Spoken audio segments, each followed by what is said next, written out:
we'll get started right on time. So grateful for everybody joining this. When you talk about politics, the market being in the midst of the worst pandemic in 100 years, the market dropping 38% last year, the Senate and the House changing hands, the president changing hands. There's a lot of questions, obviously, with the market and how that impacts things. And so thank you for joining this webinar. Hopefully you will gain some comfort and some insight and some perspective, and we're grateful for that. So reach out to any of us if you have any questions. Just one housekeeping item.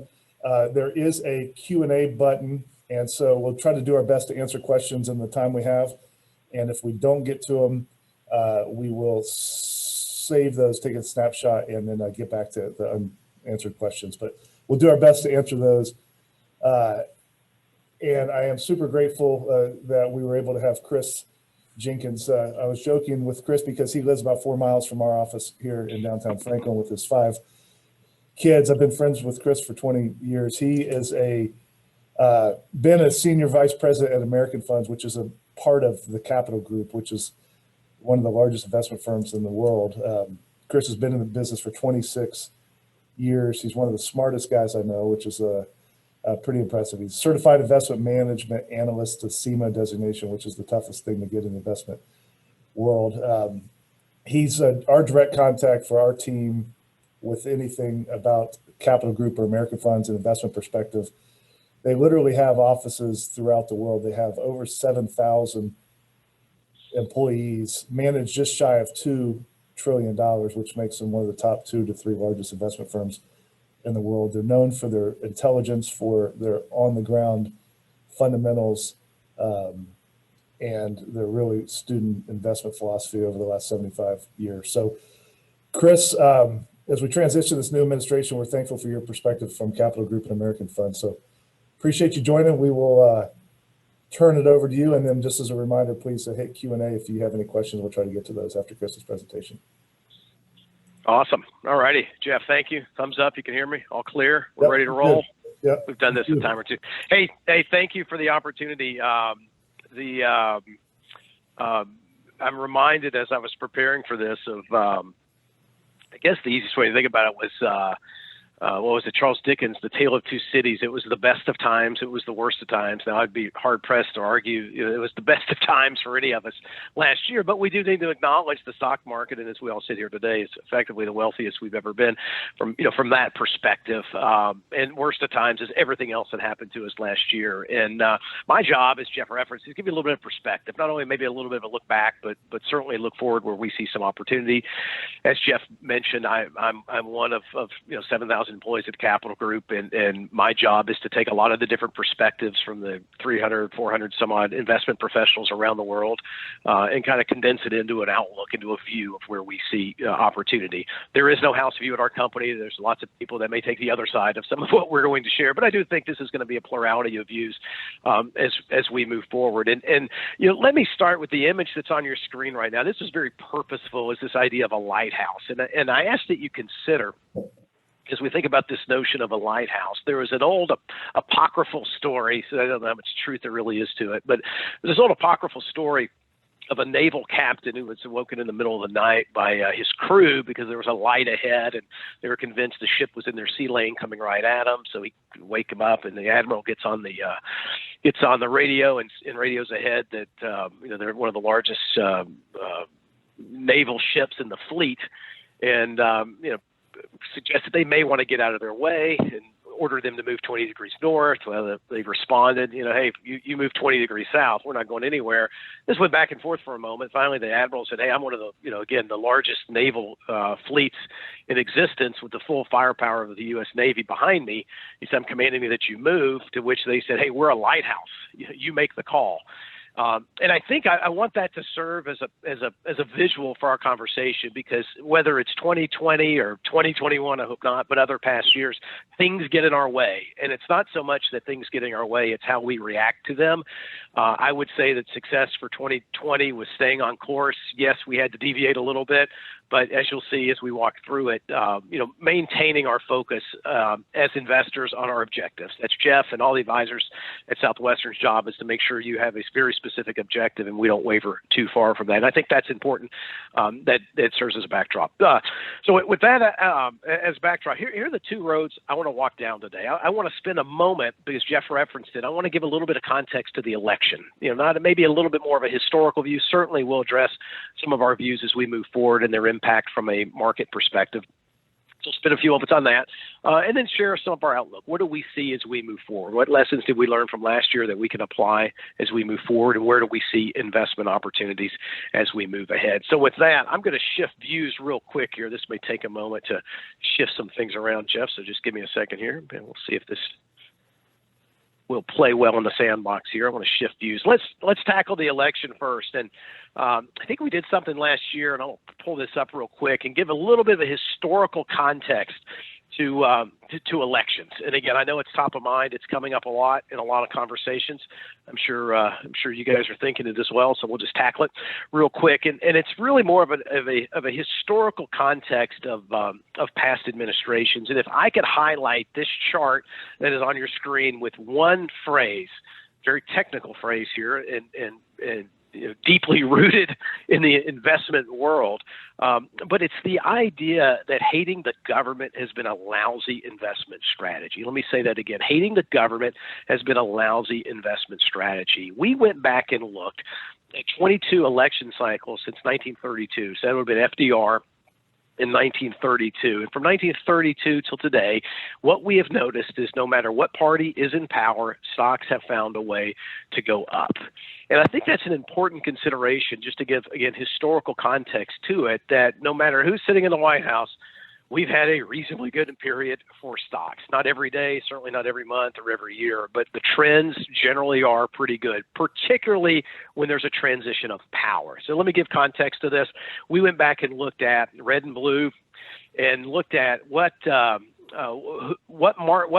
president did the stock market do best under? And again, I think this will be somewhat illuminating as we think about it going forward. So in reverse order here, the fourth best market, I'll do the top four for you here again, just historical context. And as I share this, I'll ask that you consider anything I share is analysis, not advocacy. We're not advocating one party or the other, just providing analysis of what we've seen historically and what we see as we move ahead. So number four, best performing stock market under a president was Ronald Reagan. Market was up 117%. Congratulations, you doubled your money. Number three was Eisenhower, that period in red from 53 to 61. Market was up 129%.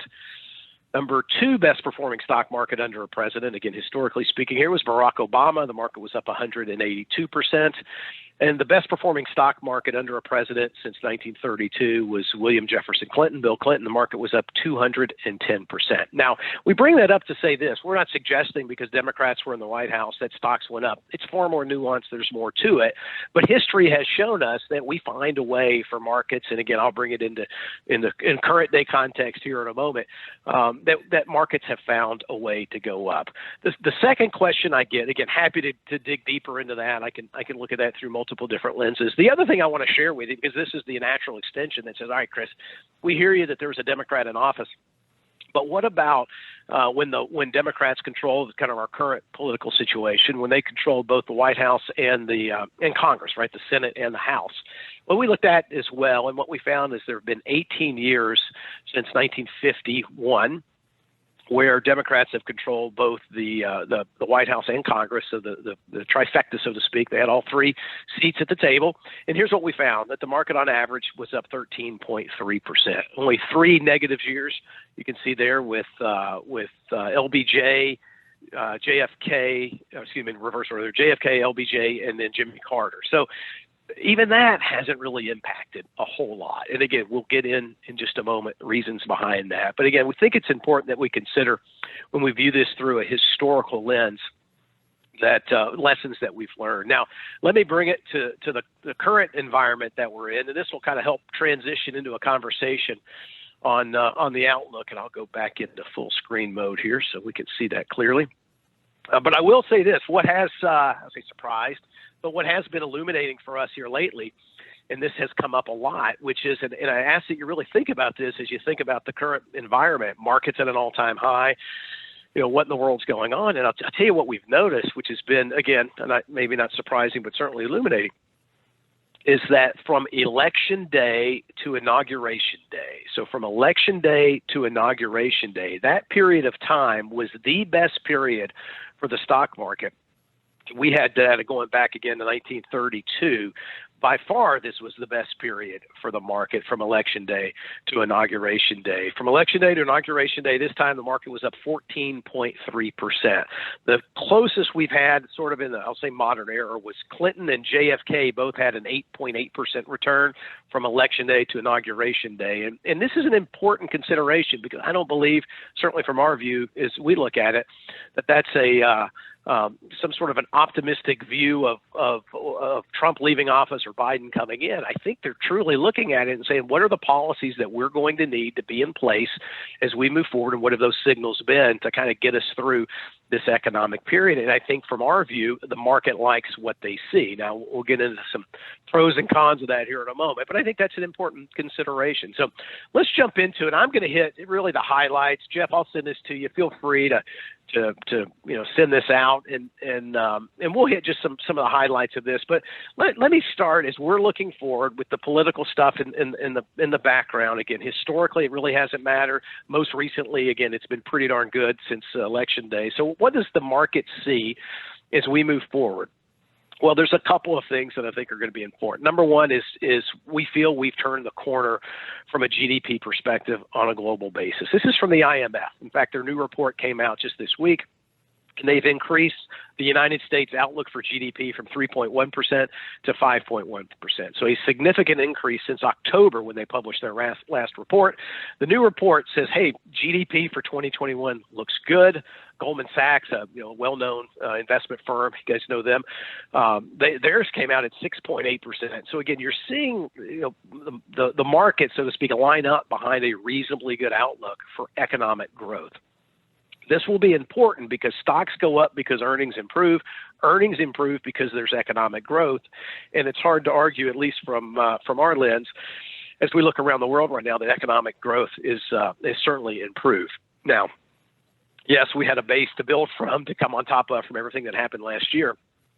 But it feels like the policy decisions that are being made globally are absolutely helping that. So I would ask that this should serve as an encouragement for us as we move forward, that economic growth around the world looks pretty darn good. Now, a big part of that, and this may be the most, and I'm going to let you take this in for a moment because there's a lot going on your screen here, but I will propose to you that this is, in my 26 years in this business, one of the top 2 or 3 conversations I've ever had, because it gives historical clarity to what's happened in several past markets, but importantly, it truly sets the stage for why we have a pretty optimistic view going forward. And I'll help you make sense out of this. On the left-hand side, this is interest rates, the Fed funds rate over 3 specific markets. You have the 2002 pullback, 08 and 09, the great financial crisis there, and then most recently the coronavirus. Right-hand side is the stock market during the same periods. And here's what's important. So we'll start with 2002. Fed funds begins the higher limit at 6.5%. The market started to sense trouble. The market troughed it down just shy of 50%, 49.1%. But importantly, it took the Federal Reserve 32 months to reach their lower limit of interest rates. So they brought rates to 1%, but it took 32 months. Well, what did that mean? That means the market got even in 1,872 days. They learned from that lesson, 2008, 2009. During that period, market's higher limit was a little bit lower at 5.25, but importantly, this time the Fed cut rates in 16 months, so they cut in half the period of time that it took to reach their lower limit, and again, importantly, they got their lower limit to 0. Again, what does that mean? That means we got even 400 days quicker, so 1,400 trading days versus 1,800 trading days. And then, most recently, and let's be mindful, Janet Yellen at the Fed, and a lot of the Fed governors now were at the Federal Reserve in 08 and 09. They knew exactly the playbook that they needed to use when the coronavirus pandemic started and the economic uncertainty that was associated with some of the lockdowns and some of the other decisions that we had to make. But what did they learn? Well, they learned the quicker we get to 0, the better we're going to be. So it took them, again, no time. And from the higher limit, 8 months prior, they got rates to 0 in 8 months. So 32 months, 16 months, 8 months. If you wonder why the markets have responded the way they have. It's the Federal Reserve policy decisions to take rates to zero as quick as they did, importantly on your screen, got us back to even from a broad market perspective in 128 days. A significant difference. The Fed knew the playbook. They knew getting rates to zero as quick as they could was going to matter. And this really needs to serve as the backdrop for all of us on this call of why capital and American funds and many others have a reasonably good outlook. GDP looks good. Again, keeping rates at zero is going to give economic growth, and the market is responding to that as well.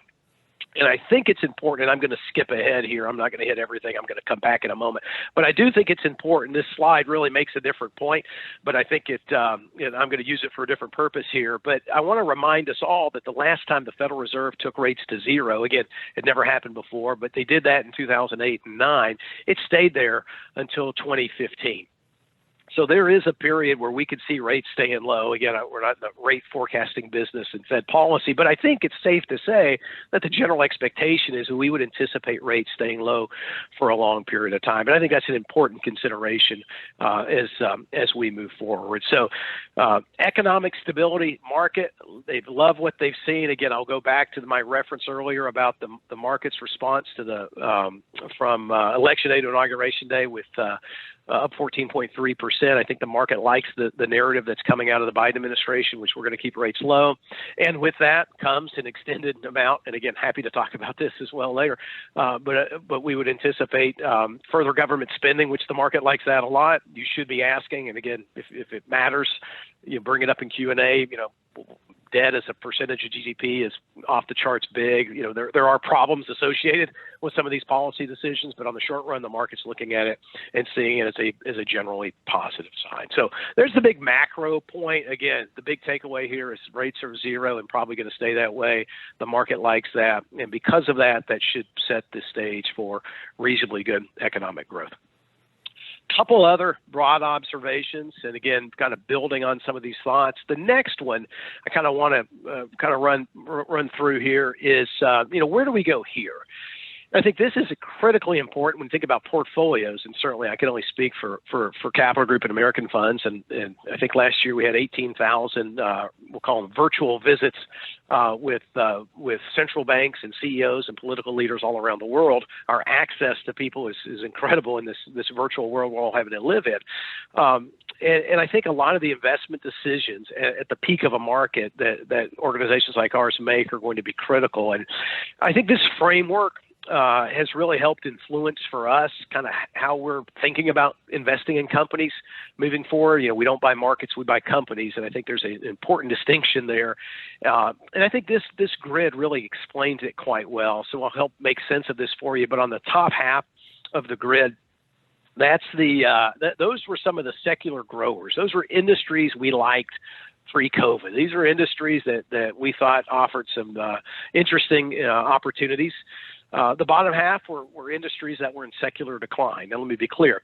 That doesn't mean there aren't companies in the bottom half that we liked or companies in the top half that we didn't like. But as an overall trend, these were growers and there were decliners, and we were trying to make sure that we were thinking it through. But then COVID happened, and then we sort of drew a line kind of down the middle of that again and said, well, hold on a second. Well, who's been helped by COVID and who's been hurt by COVID? And I think that's an important consideration as well. So in that upper right-hand side, we're going to start with that because this is truly how we're thinking about investment opportunities in portfolios as we move forward. Again, not just go buy stocks, but we think what you own going forward is going to be of critical importance. And I'd ask that you consider kind of the visual, maybe go back to that lighthouse and prior to COVID, we would have said there was waves crashing against the lighthouse and there a wave of change was absolutely taking place around the world.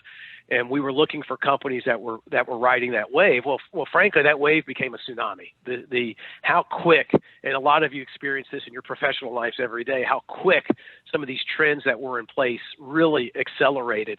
So now we would say it's really no longer a wave. It truly is a tsunami. And the companies in that top right-hand side, these are companies, we'll call these the surfers. These are the industries that are riding the wave. It's no surprise that technology has been leading the charge. It's no surprise that a lot of healthcare companies have been leading the charge. These were great accelerators. These were companies that were seeing incredible opportunities prior to COVID. They've only been helped And again, that's our job, is to get in and try to find the winners and losers within that we think over the next cycle will be the best companies to own. But those are the surfers. And again, that's what's led the charge of late.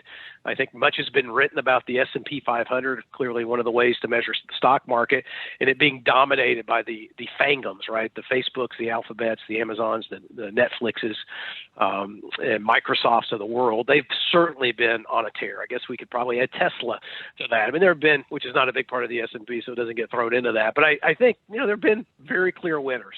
These surfers, we still find those interesting. Bottom right-hand side, this work-life rebalance. Again, these were companies we weren't in, industries we weren't terribly keen on coming in to COVID, but clearly have been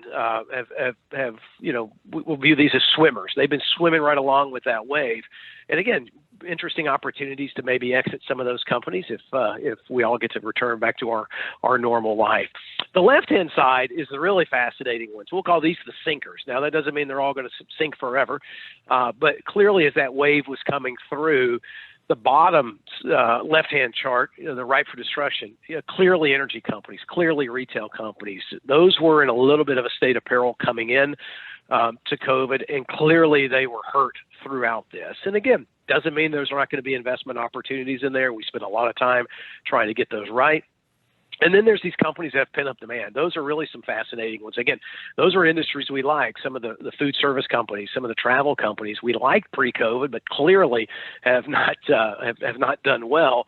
And we think there's pent-up demand there. We're seeing some interesting opportunities there. So I want this to serve as a framework of where we see opportunity. And again, not everything's created equal. We can't just suggest, well, the market is overvalued. Maybe, yes, some companies are, but again, we can put companies through a framework and find some opportunities. And I'll give you a couple of examples here that I think work well just to kind of bring this to life. Let's first tackle this these digital leaders across all these different industries. And, some of these you may know, right? But we've seen, these online business models really start to take a turn. And, look at Peloton as an example.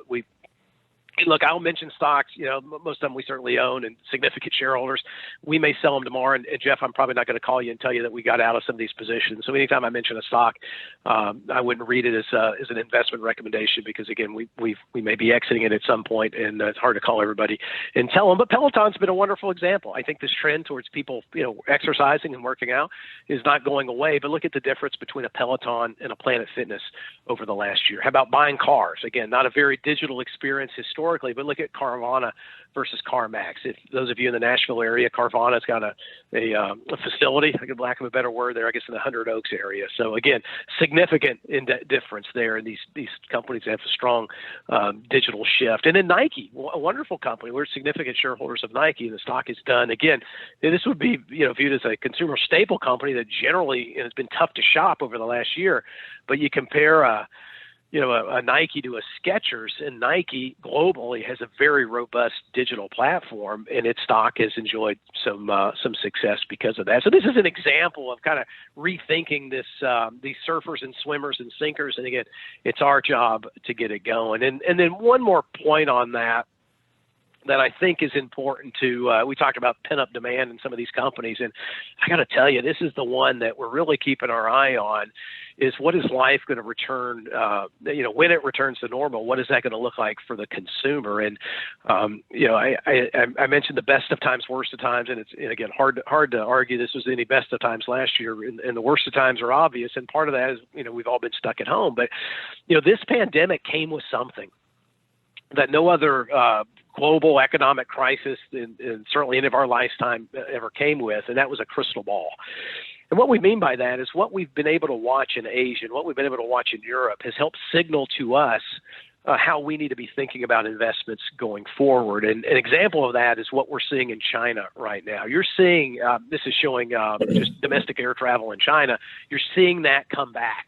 In effect, when you get the updated numbers, you're going to see they're back to even, broadly speaking, and we're still 60% below our pre-COVID world, and planes are full in Asia right now. Again, we have a large presence in Asia. and in Europe. So we're really watching the crystal ball here to see, what's the behavior of the consumer like. I just had one of our analysts, I read her research report. She was in Taiwan recently, and she said how strange it was to go to a movie theater and I think she went to a baseball or cricket match in a full crowd. Like she said, it's back. I saw pictures over the weekend in New Zealand of sold out music festivals. We know it's coming, right? It's just vaccine distribution. Happy to talk about some of that and our views on that. But, we know what's coming. So again, I would ask that you really think about, this idea of a crystal ball as we move forward, and how companies, good and bad, are going to respond, and importantly, what the investor is going to look like.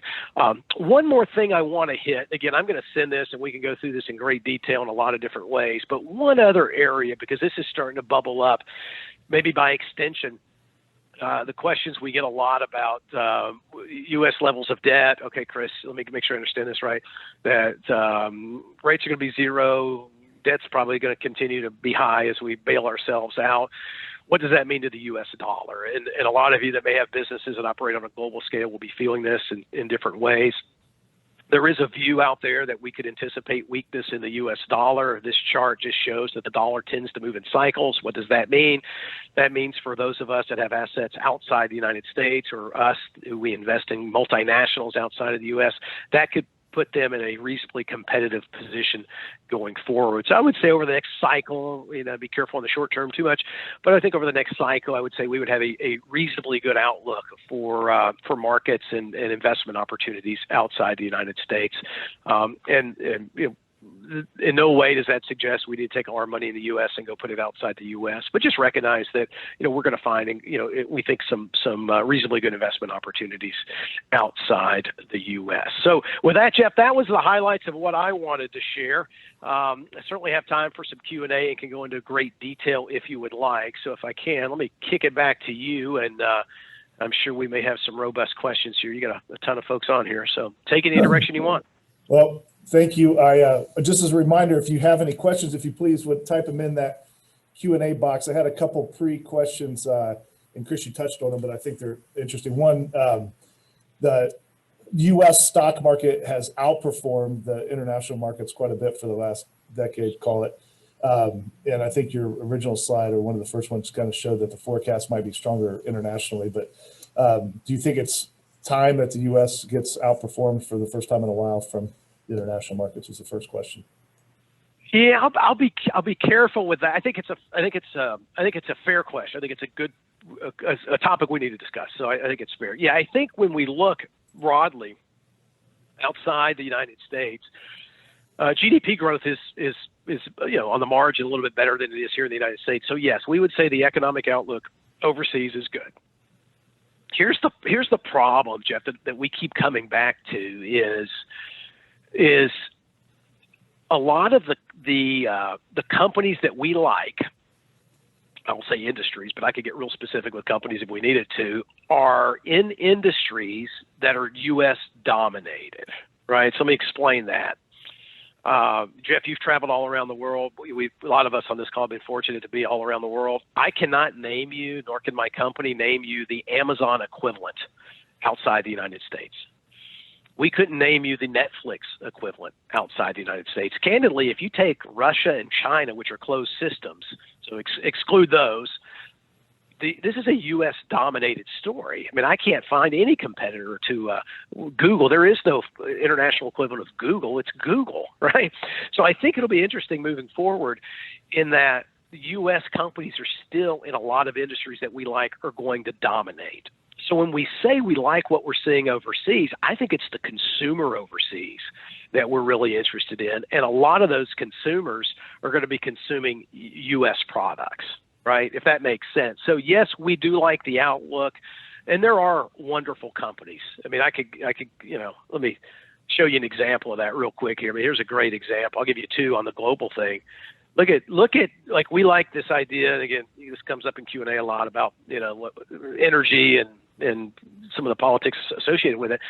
But for now, You take a company like Ostad in Denmark, which is second on your list here, that 57% of their energy capacity is now renewables. It's a windmill, basically. They are the best in the world. And that is a globally dominated industry, or excuse me, a non-U.S. dominated industry. You don't see a ton of energy companies. You know, I'm certainly not getting my energy delivered to me in downtown Franklin from Middle Tennessee Electric via windmills, right? But we're seeing that in Europe. So I do think there will be, and we believe there will be highly investable companies overseas. But I would caution anyone from saying, let's just get out of the U.S. and move overseas. Let's reposition portfolios internationally. I think let's use, global funds that give managers flexibility to position assets overseas, whether it's U.S. companies that are taking advantage of the consumer or again, an energy company in Denmark or Italy that we like. So we do like the outlook, but I would be real careful saying that there's going to be a transition of leadership from the U.S. to international, because, again, a lot of the companies we like, they're U.S. dominant companies and there's no foreign equivalent. Great. The next question ties in a little bit to the point you just mentioned, but it's obviously Biden is going to be focused on climate change. And so what sectors may benefit from that concentration? Yeah, maybe this clean energy is a portion of it. Yeah, I'll take that a little bit broader than just climate change, but related. I mean, it's certainly related. I mean, I think here's what's going to be interesting, and this is what's happening in Europe right now, is these old school utility companies that have reinvented themselves are starting to trade at growth multiples. So they're starting to trade more like technology companies and less like old line utility companies, because they've made this transition from an energy perspective. So I do think you're going to start to see in the U.S., with a 50-50, let's talk politics for a minute here, with a 50-50 split and several conservative Democrats in the Senate, in no way do we believe Joe Biden has a mandate for legislative issues. Anything he's going to get done is going to probably get done under the Reconciliation Act. And we had a call last week, and we spent 3 hours with the former Republican head of the Senate budgeting process, who walked us through in great detail the Reconciliation Act and everything that could possibly get done under that. So the energy piece is probably going to be through just regulations, right? The stroke of the pen, executive action, similar to what Trump did, probably unwinding some of that. But that will probably put a little bit of an emphasis on that idea of clean energy. So when you think of climate change, there are going to be clearly some companies and some industries that are going to be focused on again, renewables here. Globally, it's a little bit easier, but I think we'll start to see some here in the U.S. as well. Okay, good. The last question so far, and if you have any, if you would type them in the Q&A, but this one comes from our friend Jim. Speak to the influence, really particularly on the stock market, but of China on the U.S., specifically regarding government influence, the dominance of manufacturing, the daily consumables, tariffs, et cetera. Yeah, well, tell them about Lexi. I could spend a long time on that one, man. I could spend a long. So here's the deal. Like that's again a critical issue. Let me take the political side of it right now, and you can disconnect quickly for this statement. But you will find the two most closely aligned people you will find on China policy, by the way, is Bernie Sanders and Donald Trump. I think the view, closely aligned. I think the political view in the U.S. is I'll take a step back. Couple of years ago, 3 years ago, really when the narrative in the U.S. shifted on China policy and what some of the tariffs and some of the stuff that the Trump administration did, let's be clear, that was in response to the Chinese government coming out with I think it was their 2025 development agenda that said, we want to be a leading company, a top 3 company in all these industries. So we knew that China was stealing our technology. It's sort of like, maybe the best way to think about it is if you play golf, that Jeff kicked the ball out of the rough. It was in the rough, and it magically appeared in the fairway. But he bought beers at the end of the day or helped pay for the round of golf. So you weren't complaining that he was probably cheating a little bit. But then Jeff wants to play for money. And you're like, okay, now that we're playing for money, we're not gonna let you cheat anymore. And I think that's the view, broadly with China, is that we put up with a lot. But when they came out publicly and said they want to compete with U.S. companies, that's when the narrative shifts. So I think that's the story to watch. I'm 48 years old. Certainly for the rest of my lifetime will be this move towards the two dominant economies in the world, which is the United States and China. I mean, you're starting to see, in a sense, proxy wars develop behind the scenes with those, and we're all going to start picking sides. So I think that is the story to watch. What influence China tries to have on the U.S. Our belief is, and again, we have a massive office in just moved from Beijing to Shanghai.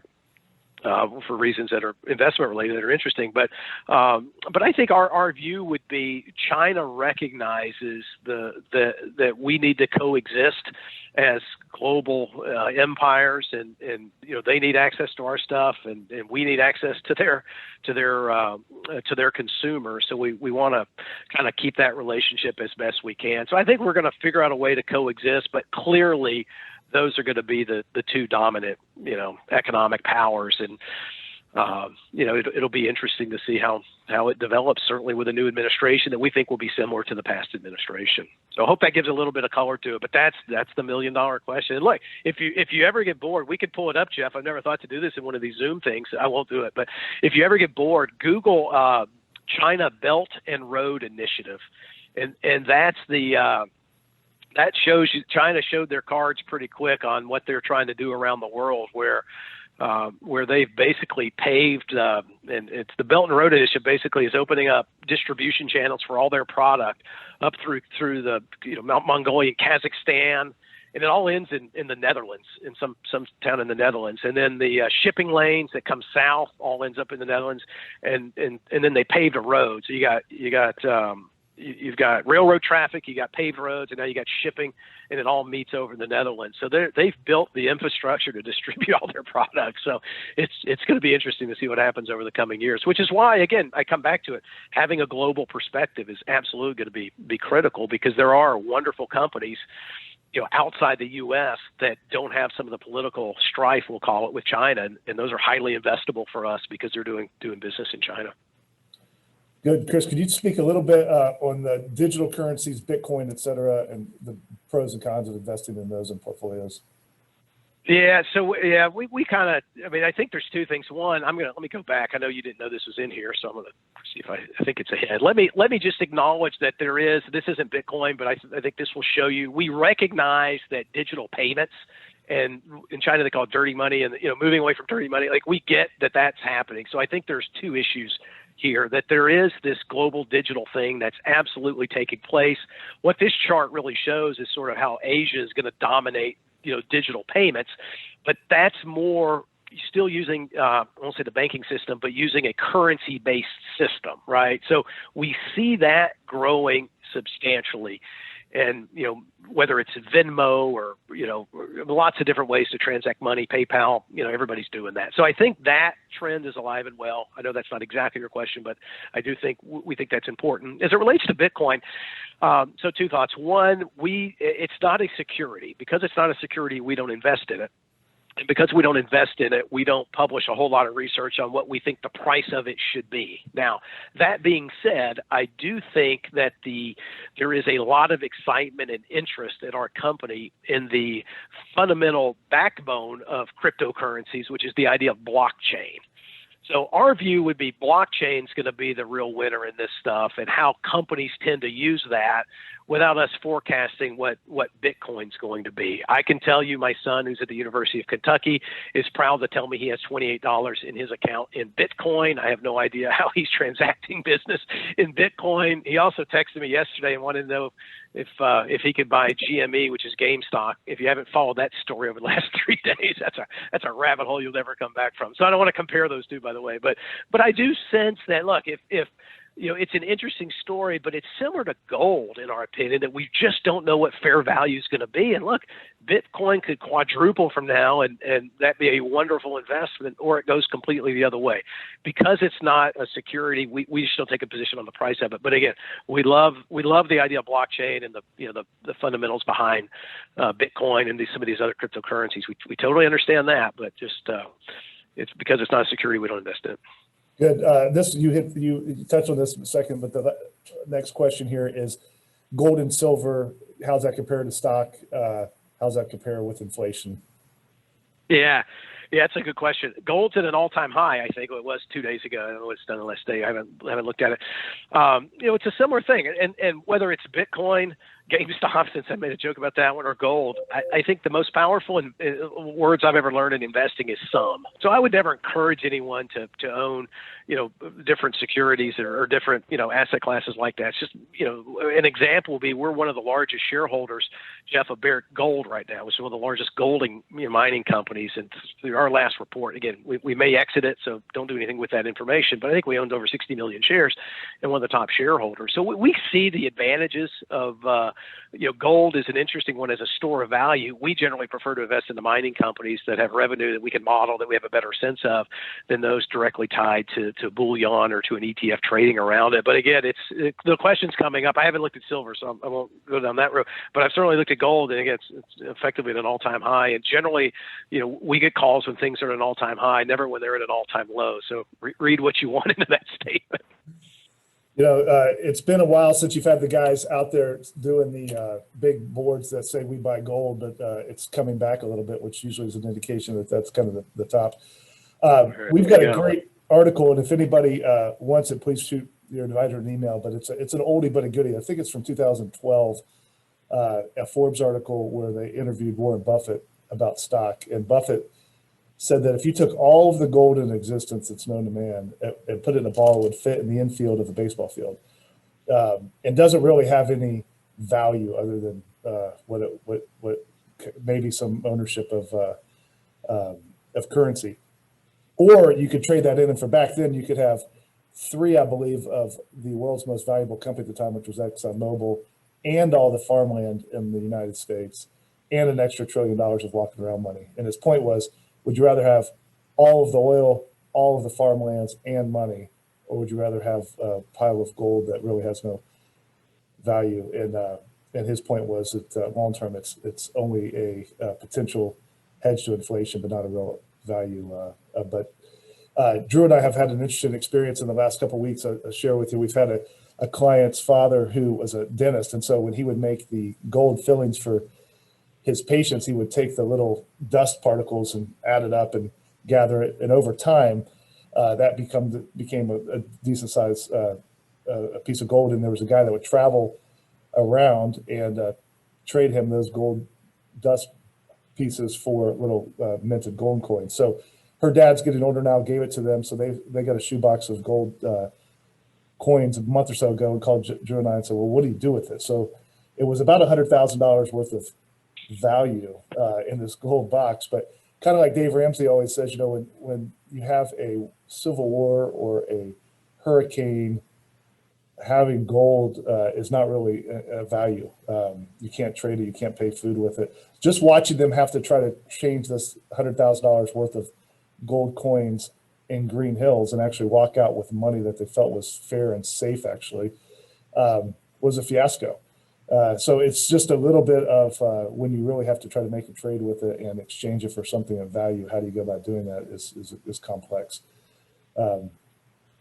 So that's we had a situation like that. We had a retirement plan where we did a lot of 401k plans, and the CEO of a company, we were trying to value the assets of the plan, and he went to his safe and pulled out gold bars and said that was a plan asset. So imagine having to do that.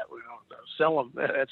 That made it really complicated, but yeah, good luck on that. Okay, two last questions here, and then we'll wrap up. One of them is name a favorite book of yours on investing.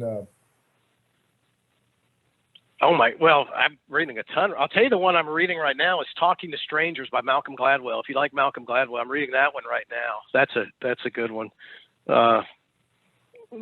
Yeah, that's my most recent favorite one. Chris is in my men's group, and he is one of the most well-read men I've ever met. So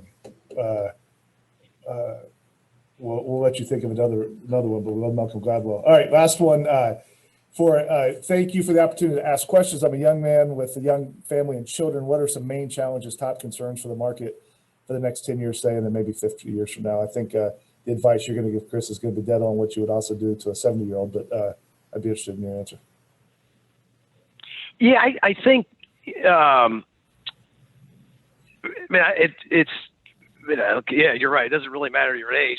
Look, I think, betting against the U.S. is a bad decision. Betting against the government's a bad decision. Stocks find a way to go up because over a long period of time, great innovative companies find ways to make money, and that presents, incredible investment opportunities. It's just the way it is. And I think for most investors, the fallacy, the problem, and I could prove it to you here in a different context, is not thinking long term. I think I'm not worried. I mean, it's basically, if you were to say, well, what would worry me from a market perspective over the next 10 years?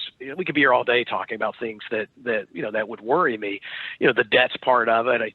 I think global pandemics is now on the list. That wasn't on the list a few years ago, right? And I'll take maybe Nassim Taleb's book. Was it The Black Swan is in this room somewhere, and his point was it's the risks you're not even considering. So I'll take the field, right? I think, are there risks over the next 10 years? Absolutely. Is there one thing I would point to that say this is keeping me or even organizationally up at night? No, but I do think what gets in the way of investor success is forgetting that they have long-term goals, and they have again, whether you're 70 and we need to plan over the next 10 or 15 years. By definition, that makes you a long-term investor. I think everybody on this call is absolutely a long-term investor, and I think the biggest risk to investor success is not the fluctuation in the market. It's our reaction and our response to it. And look, go back to that first chart, Jeff, we looked at earlier. It said the market was even in 128 days. I mean, if I told you in the midst of a global pandemic, we were all stuck at home and we're buying groceries online, and how difficult that was, and said, don't worry, you're going to be, the pandemic's not going anywhere for another year. You're still going to be stuck at home broadly, but your portfolio is going to be back to even in 128 days. You'd have taken the deal in a heartbeat. And I think it's not so much what markets do, it's our reaction to the market. And so for me, it's like, for a young investor, so I tell my kids, when whatever they make, I match into a Roth IRA for them, just to absolve myself of guilt of spending all my money, so they don't, I'll prepay their retirement through Roth contributions today, I guess. But I remind them that it was the words of Mark Twain. When Mark Twain read about how bad drinking was, he decided to quit reading, right? And I think there's truth to that when it comes to investing. When you hear about how bad things are, I just quit looking. Don't look at your statements. Turn them, just don't open the mail or click the link that Jeff sends you to look at the statement, and just keep investing. I think that's the best advice I give any investor. I don't, doesn't matter who you are or what age, but think long term. Good. I said we've got a couple minutes here. This will be the last one then. But endless deficit spending and endless printing of the dollars, how will that affect our returns? And that goes back, I guess. I'll answer that. I'm sure as heck not ending on that one, Jeff. Hold on, let me share my screen. Give me a second here. I'm not going to end on that one. So you better make something up. Ask Drew or somebody that's sitting around you there. Hold on. I'm going to see if I can pivot here. Give me a second. Yeah, here's the thing. I think that's an important question.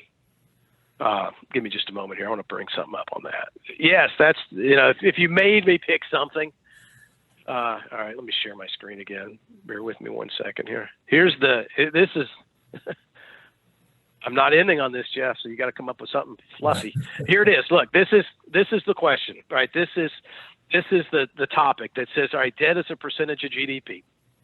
So public debt going back to 1790. I mean, we got enough history here. And, the last time we saw federal debt as a percentage of GDP was the Second World War. Now, I don't want to compare what we've done or will continue to do to the Second World War, in that this started prior, the run up here. I'm trying to move my mouse. I mean, this started long before the pandemic, right? This was the pre-virus forecast. So I don't want to say that, well, this is policy response decisions in the face of the pandemic have led us to issuing all this debt. No, this was in play about 3 or 4 years ago. Don't read a political statement into that. It's just sort of acknowledging what history has shown us that, over the last few years, that number has jumped up substantially. Look, we got a great economy to show for it. That's a whole other conversation for another day, but clearly that's been happening. So here are the three playbooks, excuse me, I think the three options in the playbook for how we address this debt.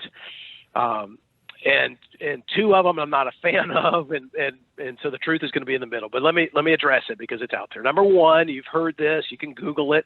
There's this theory they call modern monetary theory, MMT. It's neither modern nor theory. It's been out there for a long time. But the idea when you have debt like this is under MMT theory is if you have a fiat currency, which we do, which means you can print money, and you have no inflation or very low inflation, you can print all the money you want, you'll grow your way through it. So that's an option. You'll hear that generally prescribed to a more progressive political persuasion, we'll say. So that's a little bit more on the left side is this idea of MMT. It's free this and free that for all. Again, not advocating one side or the other, but I think that's that theory. The other side of it is actually the 50s.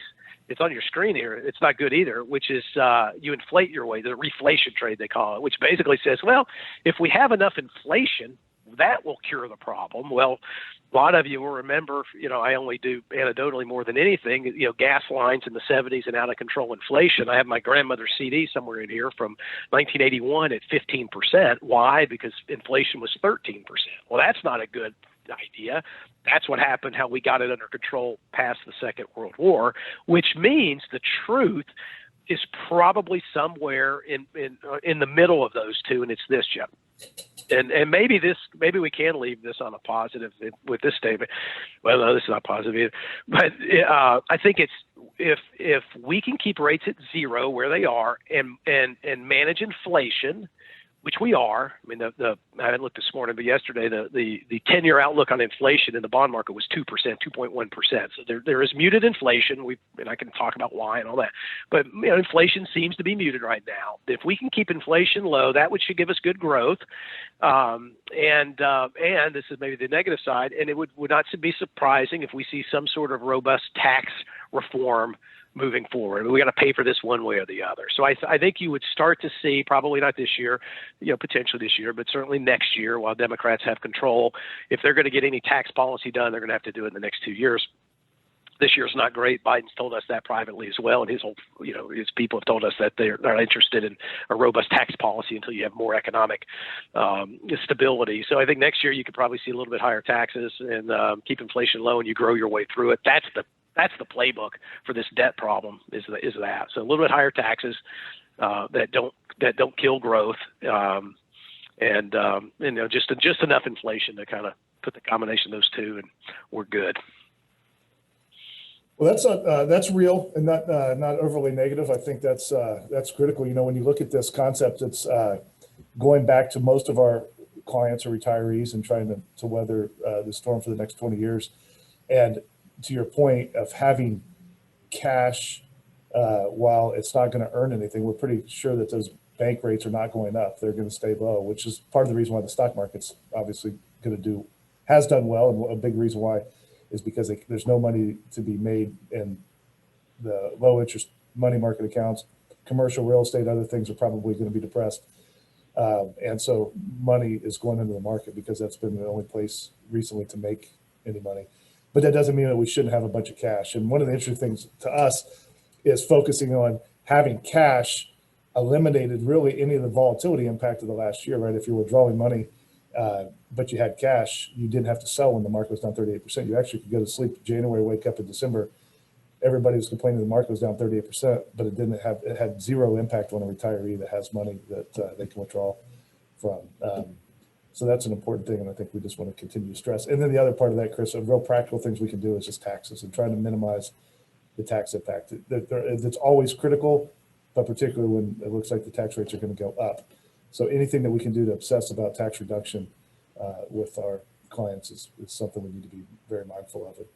Jeff, do you want me to take just a quick stab at what we see from a tax perspective? If I'm, I'll just give you the high level stuff that we see here. And again, this screams planning opportunities for all of us on the call. I think the couple things I would, the important ones is, it wouldn't surprise us. And let me just also say that the Tax Cut and Jobs Act of 2017, everything is due to sunset in 2025. So the decisions are going to have to be made or not made, and just let it go back one way or the other, under the Biden administration. So any radical shift in thinking, it's just going to end up back where you were. So that's sort of broad observation number one. The only thing that's permanent in that is the corporate tax rate at 21%. So Biden has proposed 28%. Now, let me also say historically, we've never been below 30%. So 28 would still be considered historically low if he got that. Don't think he will.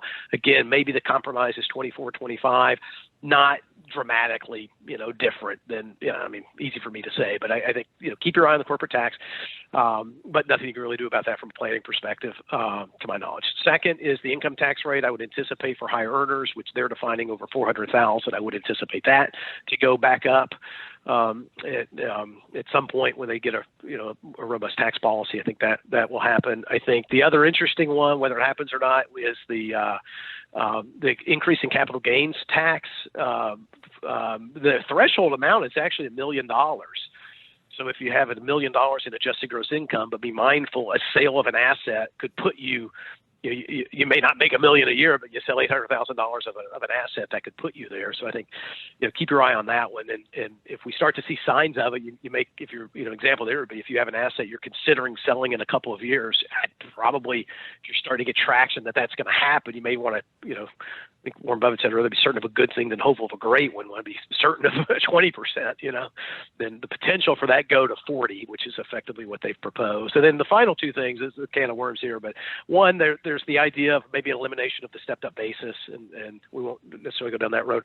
But I think the big one is, and that I would be thinking a lot about, this will end on a positive note because we can save a lot of folks a ton of money here, is I do think you're going to see a lot of interest in the estate tax. And today, an individual has $11.7 million that I can choose to transfer. I can transfer, give it away as a gift, put it in a trust, or I would not generally advocate anybody on this call dying and transferring it. So death isn't generally a good idea here.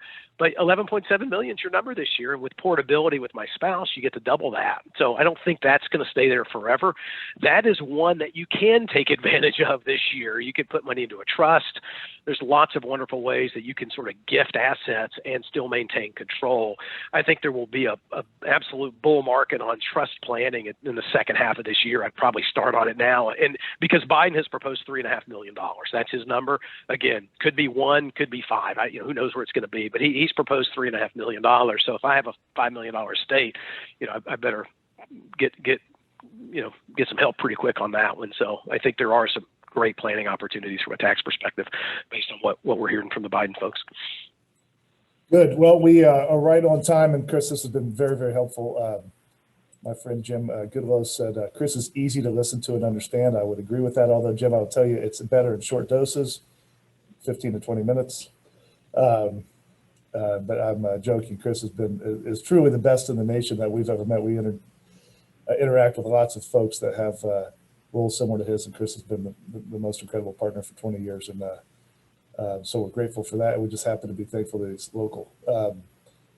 So on that end, behalf of all of the Southwestern folks, we're grateful for the opportunity to share and help your family accomplish the objectives. So please call us or email us if we can help. And Chris, you have that last, were you going to say one more thing? No, we're good. Thank you. Appreciate the opportunity. Let us know. If we didn't answer anything, track us down. Jeff knows how to find me. Okay. Thanks, everybody. Appreciate it. Stay safe. Thanks, guys.